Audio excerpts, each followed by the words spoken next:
দাদি পয়সা দাও, আমি ললিপপ খাবো। দাদি পকেট থেকে বার করলো 100 টাকা, দাদি দিল টুম্পাকে 100 টাকা। টুম্পার দোকানে এলো, এ, পড়ে গেল ক্যাডবেরি, এলে ছুটলো দোকানে। এবার টুম্পাকে, টুম্পা উঠা, টুম্পা দুটা পকেটে ভরে দিল। বাবা লাও দাদু, দাদু আমাকে ক্যাডবেরি দাও।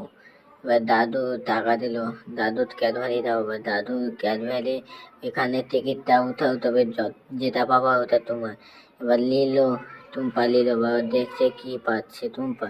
টুম্পা বলছে আমি এদের জন্য কে চুরি করে আমি নিচে ফেঁকে দিলাম, নিচে একটা কিবা ললিপপ আছে, ললিপপটা উঠলো।